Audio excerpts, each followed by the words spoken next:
HHDG.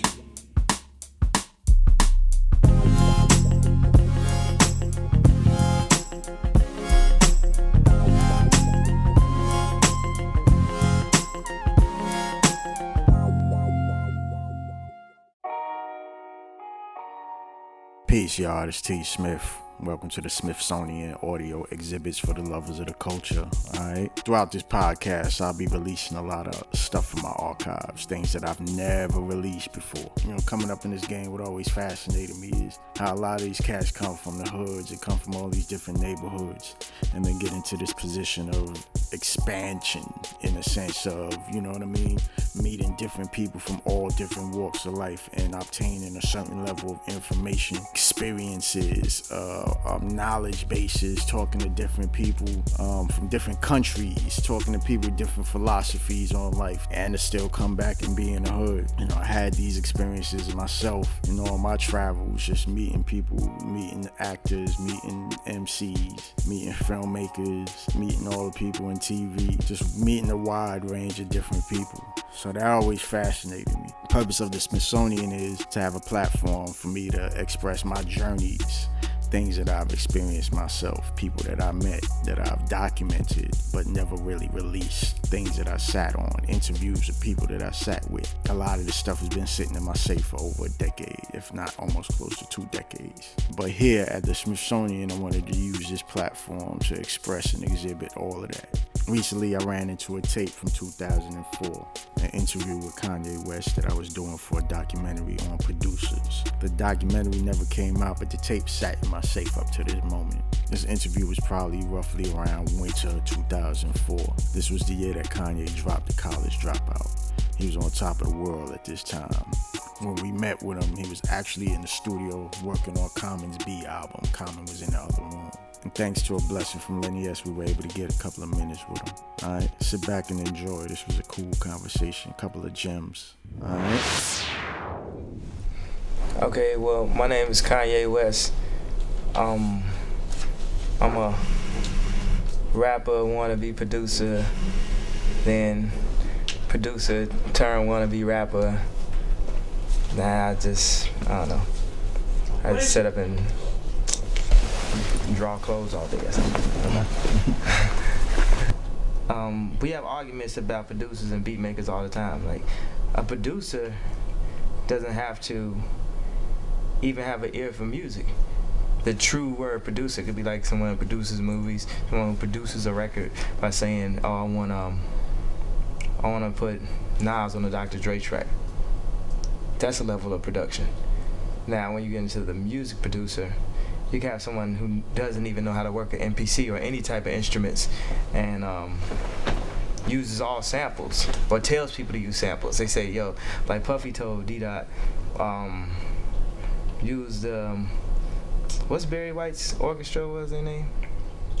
I'm drawing a deadline. Now it's gonna sound like I don't know my samples, which I don't. Whatever it is, Love Light Orchestra, something like that. Said use that orchestra, use the sample, and D-Dot really went and programmed it, but that was the Benjamins. Puffy had the vision to say, yo, let's use this, or let's use this Michael Jackson sample. And I think he does know how to use a drum machine, but that used to be a big issue, like during the Bad Boy era. They tried to take it away from him, his production, when he was really a producer though, because he saw the overall, the picture.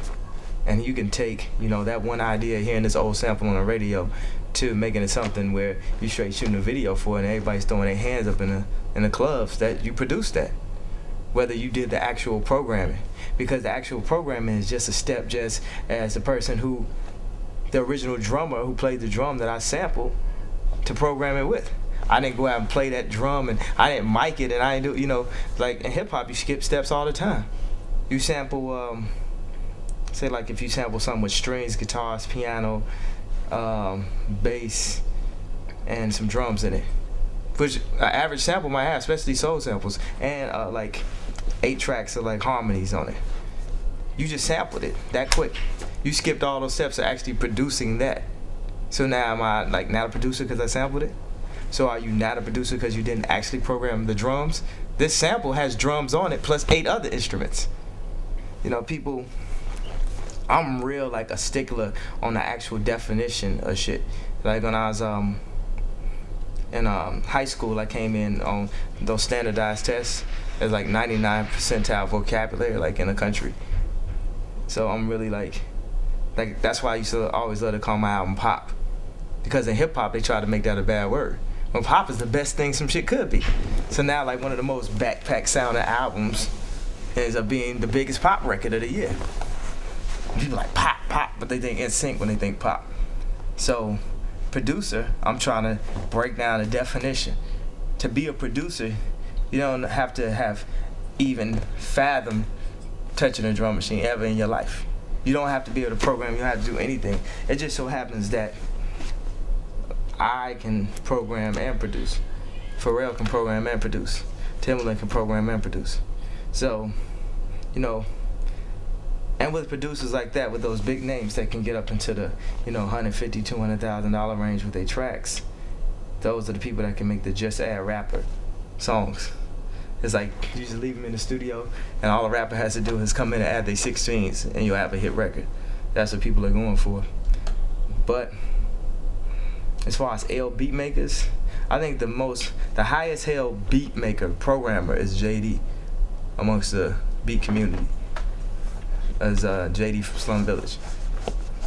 As far as his drums and just years and years of shit that you ain't even know he did. You know what I'm saying? Like the Janet Jackson. Oh, you know, it seems to go, but you don't know what you got till it's gone. Or there are times when you need someone, I will be by your side. He got like joints like that, all the way to like albums like the Mad Lib album, straight underground shit. Other L producers like L programmers is like Timbaland, Neptunes. It's a certain something that they got to their beats that even like they worst beats are better than other people's best beats. Because, you know, anybody can get lucky with a sample, especially when you come up with a formula. Like Bad Boy had the formula, you know, these late 70s and early 80s beats. And, you know, someone could just get to one of the samples before one of the hitmen got to it and make a hit record out of it because that's popular. That's like when I came with the soul shit to club drums. That's what it was. It wasn't like RZA or Nasheem or Primo or P-Rock hadn't did soul yet. It's just nobody put it to like those Timbaland, Dr. Dre club drums. Except for Dr. Dre. Really the whole style is just a bite of explosive. Because that was a soul sample with like the drums. Like that was the original track. And then I did Can't Be Life, which is a direct bite. And that was the first soul track on the Dynasty album. And then eventually he did about 3 or 4, Jay-Z did about 3 or 4 more on that album. And people used to love those joints, so he came back with the blueprints like, I want to make a whole album out of the joints that people love the most. I think, like now, people can make a hit record just if they get to a soul record that I ain't get to yet, or that just ain't get to yet. I respect people taking a style and making it their own. To me, like say like Cam and the Heatmakers, they got like beats that I would rap on. Like I would go get a Heatmakers beat, regardless of, you know what I'm saying? Like people always like who got to a style first. It was mad niggas that had like samples on their beat tape, but then Jay rapped on my shit, and I could take credit and be like, yo, I got to the shit first. But who's to say Heatmakers didn't have that shit 2-3 years before I had it? It just so happened I had the opportunity to have Jay rap on it and stamp that, and that signature is what helped me to catapult my career as a producer. But I had beats that sounded just like Timbaland. I had beats that sounded just like P-Rock. I used to study people's stuff and try to get it as close to them as possible, and that's how I learned. Like if you're in art school and they'll say, okay, make something that looks like Picasso, make something that looks like Michelangelo. That's how I did. But I had my own class. You know, that's why I'm a college dropout. You know, I went to school, I made my own school. Well, I've been producing since 7th grade, and I started because I wanted to rap. I wanted to be like Kid and Play, or EPMD, or MC Hammer, or like Salt and Pepper or something. How'd you produce in the 7th grade? I had a Amiga computer that I bought to try to program video games on it, and it was fairly reasonable for the amount of colors that it had. It had 4,096 colors and a good sound card and all that. But it was like $500. It was mad. Even today was crazy reasonable for a computer, but computers back then was straight $3,000, which is like $3 million. All them prices did when I was in 7th grade was give me teary-eye. Like, you know, it got me teary-eyed because it's like I couldn't create what I needed to create on the level I could. The equipment that I needed was so far past my grasp. I remember the first time I learned about sampling. This was later. This is like when I was 14. So back when I was 14, I went to my dad used to bring me to the music store because that was like Toys R Us for me, and I would just sit there and play with the keyboards all the time. He had me in church all the time, so I thought the dopest keyboard was a Korg because that's what they use in church. Do you play any instruments right now? Nah, not well. I played the bass line on just to get by. That's about it. So Chuck. Yeah, so I'm in Chuck Levin's in Silver Spring, or is it Springfield? What is Silver Spring, Maryland? Yeah, Silver Spring. And the guy says, well, people who make music like you, they like to sample. I'm like, what's sampling? And he's like, yo, check this out right here. And he took me to this keyboard, this EPS16 Plus. And I hit the key and it played the drums from Summertime. The drums, please, the breakdown. And I hit another key and it played a loop. And I hit another key and it played the scratch. And I started just playing with all these keys and everything. And then it was like, when we finally asked how much it was, it's like he busted Dr. Evil, like $2,000. It was so far. And I remember my father said, if you just save up your allowance. Now, mind you, my allowance is like $10 a week. I'm like, man, I can't even get like Garbage Pail Kids or buy a Slurpee or nothing. Because I was 14. Yeah. This is not like usual producer talk, but I was 14 years old though. So I did start saving up my allowance, but I started looking at other alternatives to sampling. I found out you can get an 8-bit sampler from a computer I already had. So I saved up. And it's like a long story that goes with that you might have other points you want to hit on. Because everything, I can go into a whole like life story straight movie about each specific situation, as y'all can see with Last Call, which actually got cut down by 10 minutes. So, well, I mean, Last Call got cut down by 10 minutes? Yeah. Well, I mean, ultimately, I saved up and got a sampler for my computer, and around that time, the hottest producers out had to be Full Force. They was the shit. And Pete Rock. Like people be forgetting about the hot people. You just remember like the people that had the classic shit that you still listen to today. But I always recognize the people that made me want to really get into it. Like MC Hammer and Vanilla Ice. They really made me want to rap. Yeah. I'm a little kid. What the fuck? Like I ain't like I'm not gonna say who all I ain't like, but all them, it's a bunch of people that I was supposed to like that I ain't like. Turn that bullshit off. Turn that hammer on. I think it's actually, I love saying it because it's so ironic, because I'm so thought as bringing back a sound or a nostalgic feeling or quote unquote real, whatever that means. I think I'm real because I say I like MC Hammer, you know. That doesn't make somebody real and shit. In fact, I won't lie to a nigga.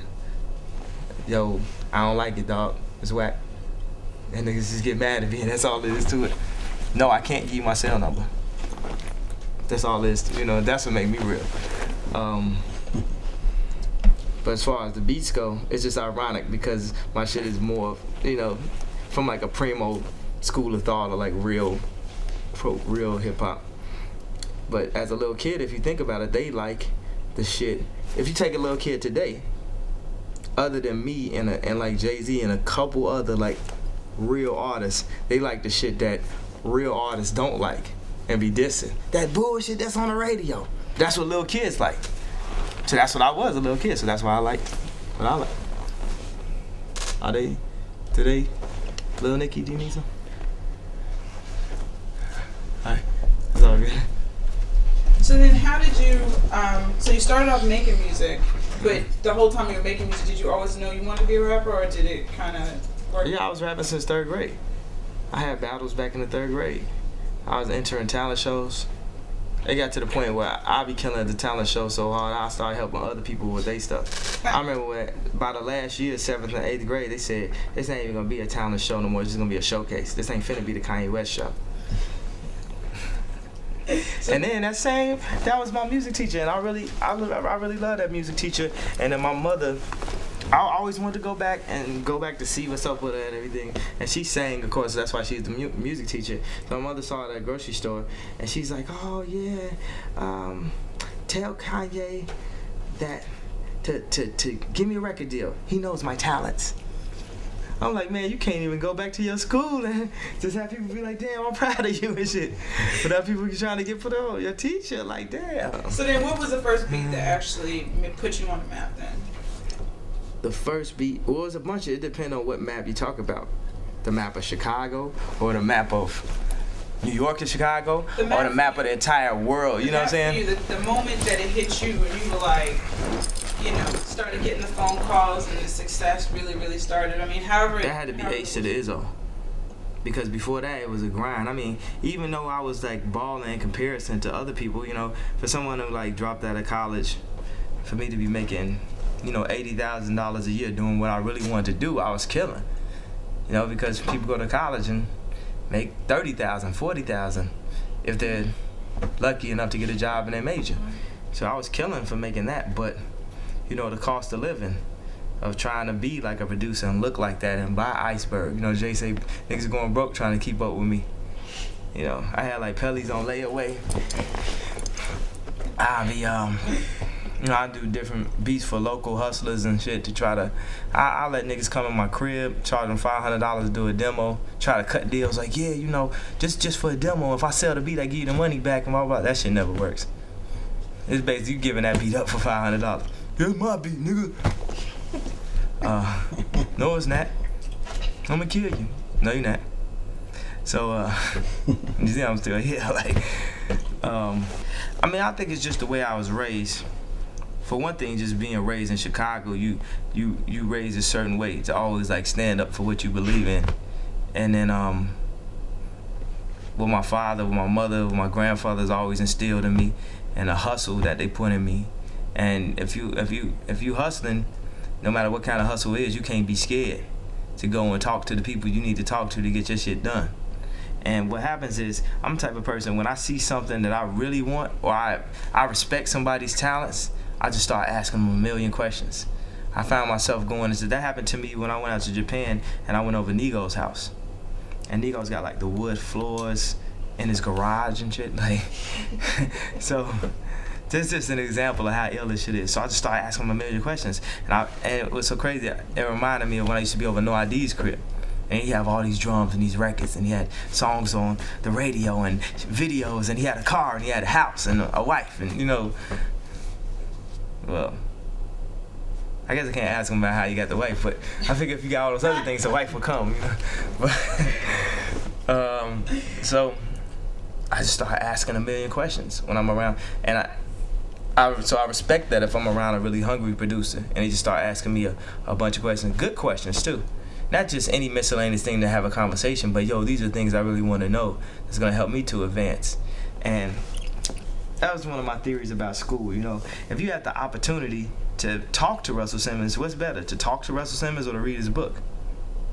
And books are all written by men. Yeah, I know that statement is like, need not be said, but you have to realize books are all written by men. People take books as fact all the time. Every book has to be flawed. There's no such thing as the perfect book, especially the Bible. As many versions as that is. So I just ask questions. I learn off of real life. So I'll be around No I.D, Doug Infinite, the Beat Nuts. I remember I came out here with Peter Kang and would see the Beat Nuts or CE Honda, and they had like apartments, nice apartments. I mean, and it wasn't like, it was like some super stupid 3,000 square foot shit, but just a nice apartment and a nice car. And I'd be like, damn, they got all that off of beats? Because where I was from, nobody was making anything about, nobody was even making beats. And it was inspiring. E Honda, he had like buildings, like he was mad rich and shit. He still got like a store downtown. He's still balling. So I would see that, just be inspired. And my thing is, it's not like I was in it. I didn't do music for the money. I did it for the love. I just wanted to see how I can make what I love make me money, which is what's happened over this past couple of years. It's like incredible. But I use that money to express other creative ideas. So at the end of the day, I don't even end up with that much money because I'm still trying to be creative. Like come up with 3 Jesus Walks videos or pay for the workout plan video myself. Or right now in the back of my mind, I still want to do spaceships video because I got a concept that's so crazy. And the videos to me is not about like selling records. It's about I'm an artist and I have this creative vision in my head. And for you to tell me I can't do a video is like telling Picasso he can't have a paintbrush. You can't get that. You can't express that piece of your soul to someone. It just so happens that videos cost way more than paintbrushes. Man, I reach new highs all the time. You know, you have to set new goals for yourself. Like one of my highs in the past month was John Legend coming in #1 R&B.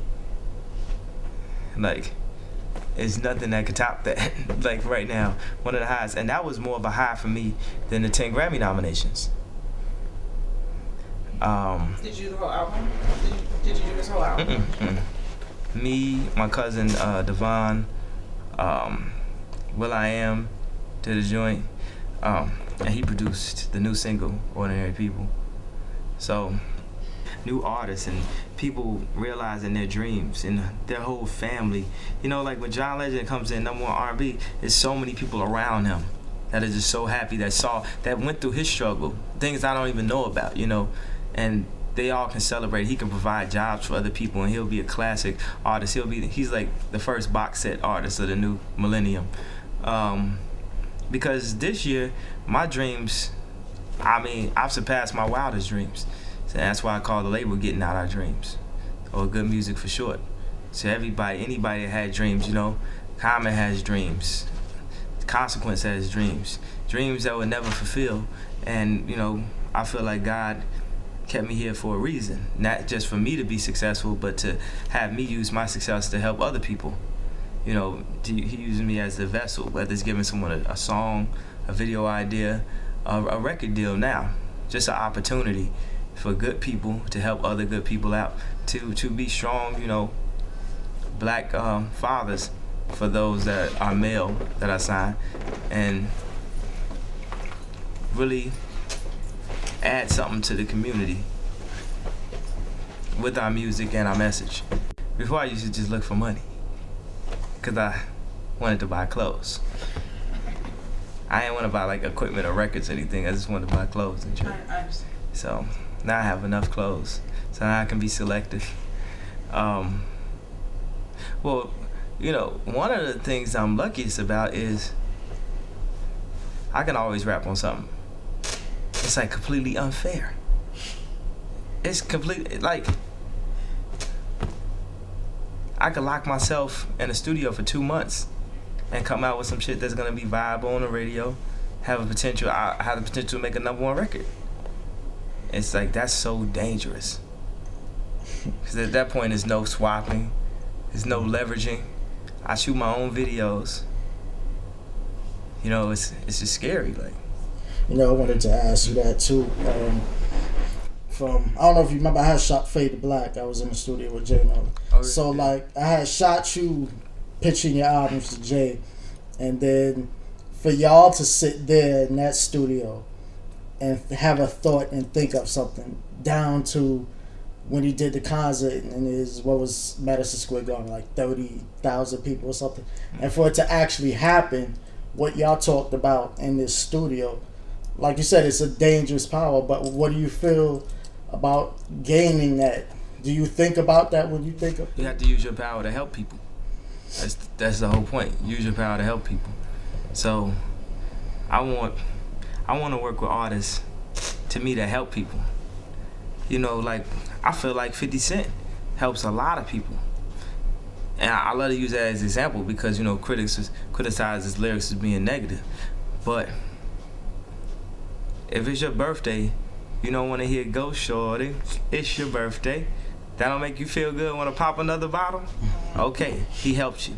I look for producers that have creative ideas that have a good, that have a respect for melody, that grab stuff that's melodic and sounds comes with different sounds. Like that's someone that can just like copy or mimic me, so I can put out more of my style of beats. But yeah, people that really have a good grasp of melody, because the message and the melody is what makes the,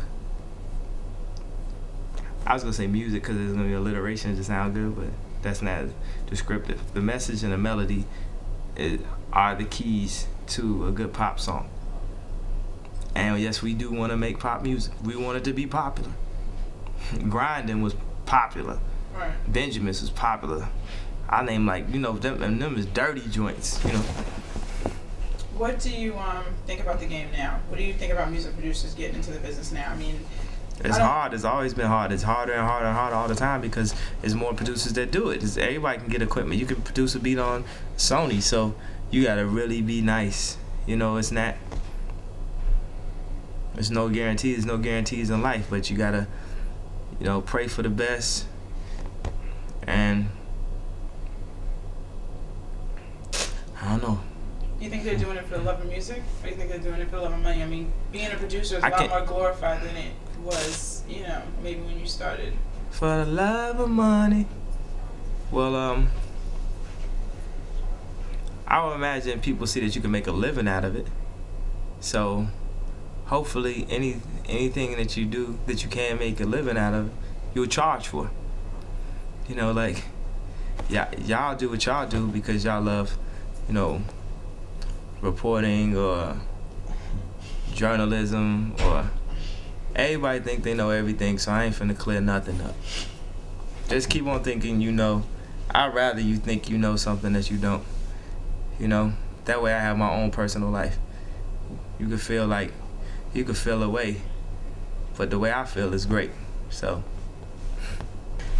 just if a 16-year-old is watching this right now, what is the thing that you want to say to him?